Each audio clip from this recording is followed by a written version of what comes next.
Hello everyone, आज है 5 सितंबर और आज इस वीडियो में हम बात करने जा रहे हैं फ्यूचर रिटेल के बारे में। देखिए, फ्यूचर रिटेल के शेयर में एक बढ़िया उछाल आया था, लेकिन बाद में एक भयंकर गिरावट भी हमें यहाँ पर देखने को मिल रही है।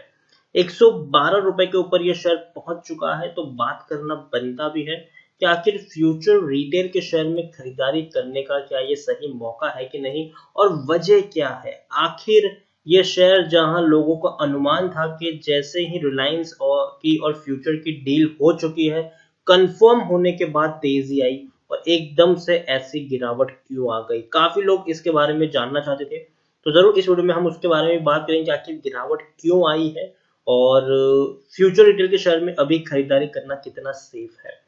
तो देखिए, वीडियो को मैं शुरू करूं उससे पहले अगर आपने अभी तक चैनल को सब्सक्राइब नहीं किया है तो प्लीज अभी इसे सब्सक्राइब कर लीजिए, क्योंकि आगे भी बहुत सारे वीडियोस हैं जो आपको काफी ज्यादा हेल्प करेंगे। तो चलिए शुरू करते हैं। तो 112 रुपए के आसपास शेयर अभी ट्रेड कर रहा है।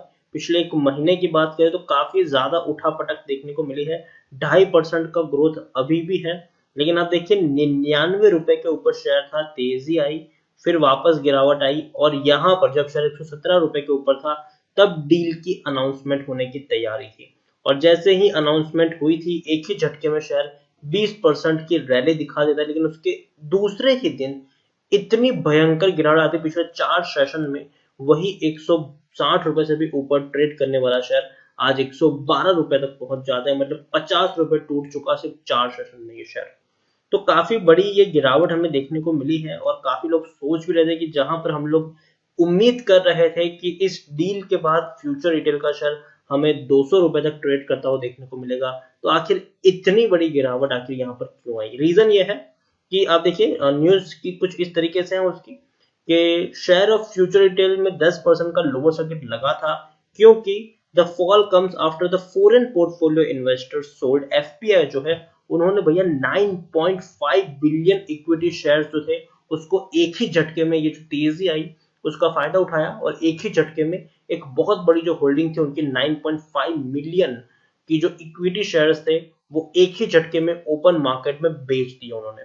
और जब इतनी बड़ी क्वांटिटी आ गई तो डेफिनेटली पैनिक फैला लोगों में और बाकी लोगों ने भी बेचना शुरू कर दिया।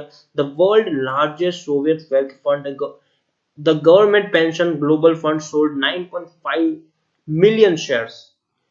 और उनकी अगर हम बात करें तो 1.75% की स्टेक होती है फ्यूचर रिटेल में। और उन्होंने जब बेचा तब शेयर 158 रुपीज के ऊपर था, तो एक बहुत बड़ी शेयर्स उन्होंने वहां पर बेचे थे। और तो और the Soviet wealth fund held 12.35 million shares, और मतलब यहाँ पर देखें तो उनके पास जो स्टेक थी वो 12.35 मिलियन शेयर्स थे। और अगर हम उसको परसेंटेज में कन्वर्ट करें तो 2.28% की हिस्सेदारी उनकी थी इसमें एंड ऑफ जून में। लेकिन अब उन्होंने एक बहुत बड़ी होल्डिंग बेची और जिसके चलते शेयर में हमें गिरावट भी देखने को मिली है। तो डेफिनेटली एक बहुत बड़ा रीजन रहा था कि आखिर गिरावट यहाँ पर क्यों आई थी, क्योंकि तेजी आई तो लोगों ने बिकवाली करना शुरू किया। जो बड़े बड़े इन्वेस्टर्स है, जिसमें एक इनकी मैं बात करूं तो उन्होंने यहाँ पर बिकवाली की थी।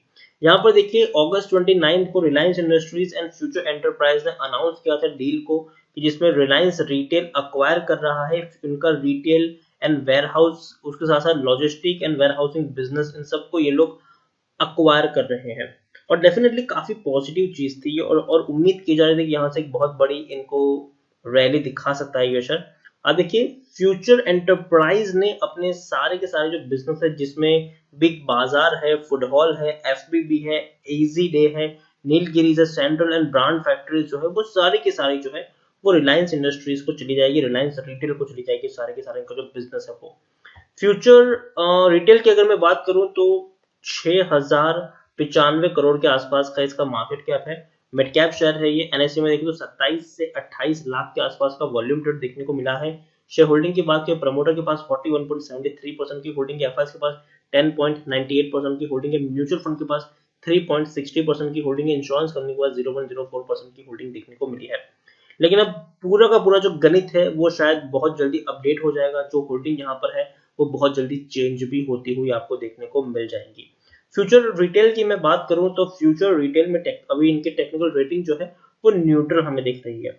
पी अभी भी बहुत ही सस्ता है, 8.62 है, जबकि इंडस्ट्री पी 73 के आसपास है, बुक वैल्यू 71 है, प्राइस टू बुक वैल्यू 1.58 है, ईपीएस 13 के आसपास है और डिलीवरीज 53-54 के आसपास देखने को मिली है। According to money control user 90% लोग खरीदने की सलाह दे रहे, जबकि 5% लोग होल्ड करने की बात करें। मतलब 95% लोगों का यहाँ पर पॉजिटिव व्यू है, जबकि 5% लोगों का नेगेटिव व्यू भी देखने को मिल रहा है। अब देखिए मार्च क्वार्टर के नतीजे बहुत बहुत बहुत बुरे थे। तकरीबन 475 करोड़ के आसपास का इनको नुकसान हुआ था। और हम सब जानते हैं कि फ्यूचर ग्रुप की अगर हम बात करें जाए तो फ्यूचर ग्रुप की सबसे नेगेटिव पॉइंट यही रहा था कि इनके ऊपर जो कर्जा है वो बहुत ज्यादा बढ़ चुका था। उस कर्जे को चुकाने के लिए मजबूरन इनको बेचना पड़ गया, अपनी खुद की कंपनी इनको बेचनी पड़ गई रिलायंस इंडस्ट्रीज को। तो कर्जा बहुत ज्यादा 675 करोड़ से भी ज्यादा का कर्जा था, जबकि इससे पहले कंपनी 165 करोड़ 165 करोड़ 160 करोड़ 190 करोड़ 100 तकरीबन 200 करोड़ तक के मुनाफे करती थी। लेकिन मार्च क्वार्टर बहुत बुरा रहा और शायद जून में भी आपको अच्छे नतीजे देखने को नहीं मिलेंगे, क्योंकि पेंडेमिक का दौर था, कोविड का दौर था, लॉकडाउन का दौर था, सेलिंग ज्यादा हुई नहीं थी, शॉर्टेज आपको देखने को मिल रही थी, बड़े बड़े बिग बाजारों में आपको इनकी शॉर्टेज देखने को मिल रही थी। और बाद में जो इनका दूसरा जो बिजनेस है, चाहे वो ब्रांड फैक्ट्री की बात करें, एफबीबी की बात, तो वहां तो भैया नुकसान ही नुकसान आपको देखने को मिला होगा इस पेंडेमिक के दौरान। लेकिन उम्मीद करते हैं कि अब कंपनी एक बेटर हैंड में देखने को मिल रही है। रिलायंस रिटेल का जादू शायद थोड़े वक्त में चलेगा, ऐसा हम मान सकते हैं। और दूसरी बात ये कि रिलायंस इंडस्ट्रीज का जो पूरा का पूरा प्लान है वो ये है कि फ्यूचर ग्रुप की जितनी भी कंपनी है उन सबको एक कॉमन कंपनी बना दी जाए फ्यूचर एंटरप्राइज के, और जिनके पास बाकी शेयर्स है उसको उस हिसाब से शेयर बांटे भी जाएंगे। तो मैं यही कह रहा हूं कि देखिए गिरावट यहाँ पर आई है, मैं इस बात से इनकार नहीं कर रहा हूं। और हो सकता है कि शायद यहाँ पर और 4-5% की गिरावट और ज्यादा देखने को मिल जाए, हो सकता है कि शायद 100 रुपए के ऊपर भी पहुंच जाए। लेकिन मुझे इसका जो फ्यूचर है, फ्यूचर रिटेल का, इवन पूरे फ्यूचर ग्रुप का, मुझे फ्यूचर थोड़ा बहुत बेटर लग रहा है। तो मैं यही कहूंगा कि अगर गिरावट यहाँ से आती है तो आपके पास मौका होगा एक खरीदारी करने का। तो और खरीदारी की है तो पैनिक मत करिए, बने रहे, लॉस में निकलने का कोई फायदा नहीं है। बने रहेंगे तो पैसा बनेगा आने वाले दिनों में। अगर पैनिक होकर निकल जाएंगे तो लॉस भी होगा, और जो पैसा आप आने वाले जो आप फ्यूचर में कमाने का सोच रहे हैं वो भी शायद आपको नहीं मिलेगा। तो मैं यही कहूंगा कि खरीदारी की है, बने रहो, फ्रेश बाइंग करना चाहो करो, लेकिन रिस्क थोड़ा अभी भी है, ये सोच के ही यहाँ पर खरीदारी करो। एक साथ एक ही प्राइस पर बहुत सारी क्वांटिटी मत खरीदना, ये मैं काफी वक्त से कह रहा हूँ।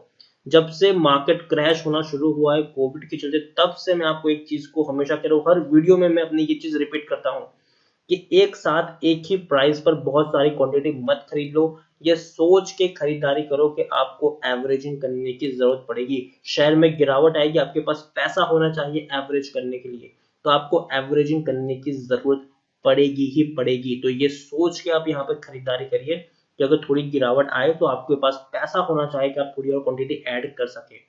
तो लालच में आकर कोई न्यूज देखकर ये मत सोच लीजिए कि अभी के अभी मैं सारे के सारे शेयर्स खरीद लूं।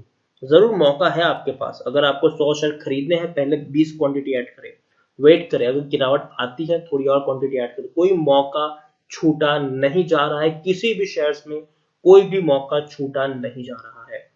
तो ज्यादा बड़ी जल्दबाजी में आकर एक बड़ी क्वांटिटी किसी भी शेयर में फंसाएगा मत। मैं हर बार आपको ये सलाह हर वीडियो में देता हूं कि एक ही प्राइस पर बहुत सारी क्वांटिटी मत खरीदो, ये सोच की खरीदारी करो कि आपको एवरेजिंग करने की जरूरत पड़ेगी। फ्यूचर रिटेल अच्छी कंपनी है, अगर एक दो अनाउंसमेंट और हो गई इसको लेकर वापस से शेयर में आपको तेजी देखने को मिल जाएगी। तो खरीदारी की है तो बने रहने की सलाह है, फ्रेश बाइंग करना चाहो तो करो, लेकिन जैसे कि मैंने कहा एक साथ एक ही प्राइस है बहुत सारी क्वांटिटी मत खरीद लेना। शॉर्ट टर्म में शायद शेयर थोड़ा बहुत नीचे भी जाए तो खरीदारी के मौके आपके पास है यहाँ पर। लॉन्ग टर्म में मुझे यहाँ पर 150 175 रुपए के भी टारगेट्स मुझे लगता है कि अचीव हो जाने चाहिए। तो इसी के साथ वीडियो को एंड करूंगा। अगर आपको वीडियो पसंद आया हो तो प्लीज इसे लाइक करें, शेयर करें।